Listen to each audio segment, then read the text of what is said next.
ETF index mutual funds నేర్చుకుని stock మార్కెట్లో రాణించాలనుకుంటున్నారా? వెంటనే ఈ నెంబర్కి కాల్ చేయండి. నమస్తే రమ్మగారు. నమస్తే చే. ఏదైనా మంచి కథ ఒకటి చెప్పండి అండి. రష్యన్ జానపద గాథలు. ఈ బుక్ ఫెయిర్కి వెళ్ళినప్పుడు 3 రకాల పుస్తకాలు కొనుక్కొచ్చాం. ఏదో చాలా తెచ్చిన పుస్తకాల్లో ఒకటి బాగుంది, చక్కగా చిన్న కథ, పిల్లలకి బాగుంటుంది సరదాగా, మనకు కూడా అందరికీ బాగానే ఉంటుంది.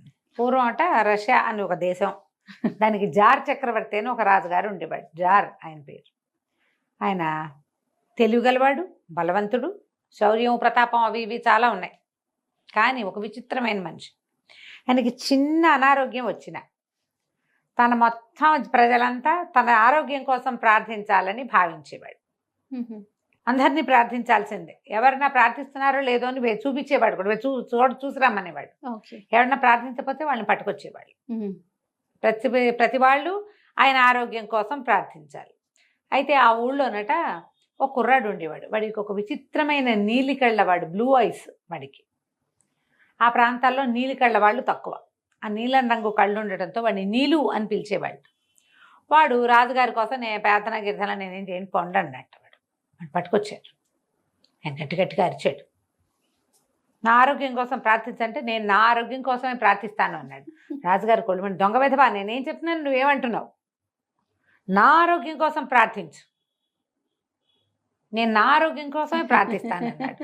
ప్రార్థిస్తావా లేకపోతే చంపేస్తాను అన్నాడు. నువ్వు చంపేసినా సరే నేను నా ఆరోగ్యం కోసమే ప్రార్థిస్తాను. దేవుడా, నన్ను ఆరోగ్యాలతో ఉంచు, నా ఆరోగ్యం బాగా ఉంచు, నా ఆరోగ్యానికి ఏ ఇబ్బంది రాకూడదు అని అంటున్నాడు. నా ఆరోగ్యం అంటాడు ఆయన, నా ఆరోగ్యమేనంటాడు వీడు. 2, 3, 4 సార్లు అయింది. రాజు పిచ్చి కోపం వచ్చింది. ఏం చేయాలరా నువ్వు నా ఆరోగ్యం కోసం ప్రార్థించాలంటే? అంటే మీ అమ్మాయి ఉంది కదా అందగత్తె, ఆ అమ్మాయిని ఇచ్చి నాకు ఇచ్చి పెళ్లి చేయండి, అప్పుడు మీ ఆరోగ్యం కోసం నేను ప్రార్థిస్తానన్నాడు. అనేసరికి రాజు కోపం వచ్చింది. బెదవా, గౌరవులు కాచుకునేవాడివి నువ్వు, నీకు నా కూతుర్ని ఇవ్వాలా అని గట్టిగా అరిచాడు. ఈ రాజుగారి పక్కనే కూర్చుంది, బంగార పిట్టల్లే ఉంటుంది అమ్మాయి. దానికి నవ్వొచ్చింది. ఇలాంటి మొండివాడిని చూడలే, రాజకుమారులకు కూడా ఇంత తెంపర్తనం ఉండదు. రాజు ముందు హడితో అనేవాడు ఎవడుంటాడు? ఆ కంచేని కొళ్ళు మండిపోయింది.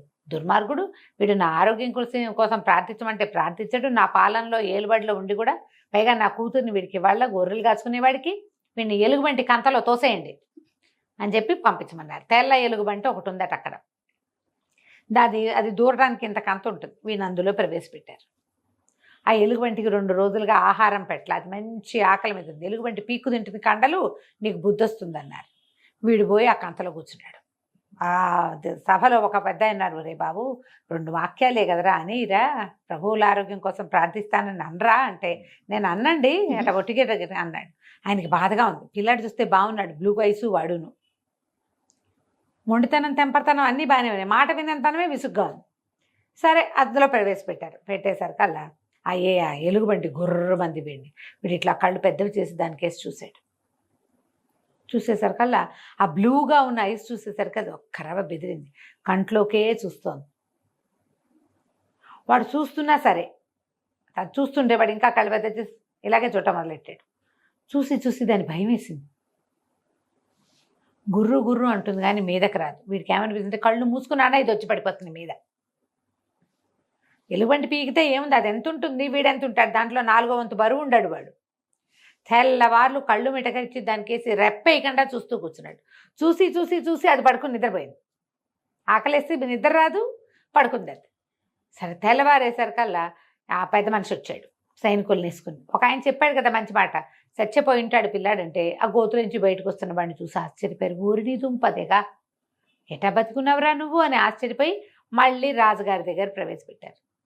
రాజుగారు అన్నాడు, నీకు బాగా తెల్లవార్లు పీక్కు తిందా, కండలు ఊడబెరికేసిందంటే, నన్నేం బెరకలేదండి, నా ఆరోగ్యం కోసం ప్రార్థించుకుంటున్నాను, నేను నన్నేం చేయలే ఎలుగుబంటి అన్నాడు. అనేసరికి ఆయన కోపం వచ్చింది. ఇప్పుడైనా ప్రార్థించావా? ప్రాణం కడబట్టే స్థితికి వచ్చావు నువ్వు. అత్యంత ప్రాణాపాయ స్థితిలో ఉన్నప్పుడు భగవత్ ప్రార్థన అవసరం లేదు, కావాలి. నా కోసం ప్రార్థించు, నీ ప్రాణాలు రక్షిస్తాను నేను అన్నాడు. నేను చచ్చినా మీకోసం ప్రార్థించను, మీ అమ్మాయిని నాకు ఇవ్వండి, నేను ప్రార్థిస్తాను మీకోసం అనేసరికి నేను అన్నాడు, అడవి పందులు ఉన్నాయి వాళ్ళ దగ్గర, ఆ అడవి పందుల బొరియలోకి తోసేయండి వీడిని అన్నాడు. అడవి పందుల బొరియలోకి తోసేశారు. 10 పందులు ఉన్నాయి. 10 పందులు ఉంటే మనిషి లోపలికి వస్తే 10 కలిసి మీద పడ్డాయంటే వీడు ఏం చేయలేడు. వీడికి లోపల ఇలా ఒడ్లో పెట్టుకుంటాడు ఇంత చిన్న ఫ్లూట్. ఆ ఫ్లూట్ తీసి పూ పూ పూ పూ అని వాయించాడు. అది కదులుతూ మ్యూజిక్కి పందులు ఇటా ఇటా ఇటా ఊగటం మొదలుపెట్టాడు. డ్యాన్స్ లాగా చేస్తున్నాయి. అవి వాడు ఫ్లూట్ ఆపితే పడిపోతాయి మీద. తెల్లవార్లు వాయించాడు ఆ ఫ్లూటు. వేణువు వాయిస్తూనే ఉన్నాడు. అర్ధరాత్రి అయ్యేసరికల్లా ఈ ఎగిరి ఎగిరి ఆ మ్యూజిక్కి ఊగి ఊగి ఊగి పందులన్నీ ఒకదాని మీద ఒకటి పడుకుని నిద్రపోయింది. వీడు తెల్లారేదాకా ఫ్లూట్ వాయించి వాడికి చివరికి నవ్వు వచ్చింది. పక్క పక్క పక్క నవ్వుతూ ఉండిపోయాడు. వేణు ఒక్క పంది కూడా కదల్లా. పొద్దున్నే మళ్ళీ పెద్ద అయినా సైనికులు వచ్చారు. ఆయన అనుకున్నాడు ఎముకలు కుప్ప ఉంటుంది, ఈ పాటికి అందులో పీక్కు తినేసి ఉంటాయి వాడిని అంటే. శుభ్రంగా కూర్చున్నాడు ఫ్లూట్ ఊతుకుంటూ మధ్యలో గిచగిచా నవ్వుతూను. ఆయన చాలా ఆశ్చర్యపోయాడు. అయ్యి బాబోయ్, వీడు సామాన్యుడిగా లేడే, ఏమిటి వీడి శక్తి అని చెప్పి వాడిని మళ్ళీ ఈడ్చుకొచ్చారు. తెల్లారి తీసుకొచ్చేసరికల్లా రాజుగారు మళ్ళీ అడిగాడు. ఈ కుర్రాడేమో నాకు రాకుమార్తెతో పెళ్ళి అయ్యేదాకా మీకోసం నేను ప్రార్థించనండి అన్నాడు. అనేసరికి ఆయనకు కోపం వచ్చింది. 2 చావుల నుంచి వీడు తప్పించుకున్నాడు. కత్తుల బావి ఒకటి ఉందట వాళ్ళకి. ఆ కత్తుల బావిలో పడేయమన్నారు. పెద్ద బావి, దానికి అటు ఇటు ఇట్లా 4 పక్కల కత్తులు పెట్టుంటాయి. అడుగున దీపం ఉంటుంది. వీడు పైనుంచి కింద పడేటప్పుడు కత్తులు కోసేస్తాయి వాడిని. వీడు వెళ్ళి కింద దీపం మీద పడ్డాడంటే చచ్చిపోయినట్టే. దీపం ఆరిపోయిందంటే మనిషి చచ్చిపోయినట్టు. అక్కడికి తీసుకుపోయారు. అప్పటికి చీకటి పడింది కొంచెం. వీడు వెళ్ళి దగ్గరికి తీసుకుపోయారు. అయితే ఈ బావిలో పడేస్తే చచ్చిపోతావురా, ఇప్పుడైనా నువ్వు ఒప్పుకోమని సైనికులు పెద్ద అయినా కూడా చెప్పారు. వాడు వినలా. ఆ బావి చూశాక ఏమన్నాడు, నన్ను ఒక్క 10 నిమిషాలు ఇక్కడ నుంచోనివ్వండి, నన్ను వదిలేయండి 10 నిమిషాల పాటు అంటే వీళ్ళు ఏమంటున్నారు, ఎట్టాగూ చచ్చిపోతాడు వీడు. వాడు రెండింటి నుంచి తెలివిగా తప్పించుకున్నాడు. ఇక్కడ తెలివి గిలివి ఏం పనిచేయదు. ఎత్తి బావిలో పడేసామంటే అంతే సంగతులు గోవిందా.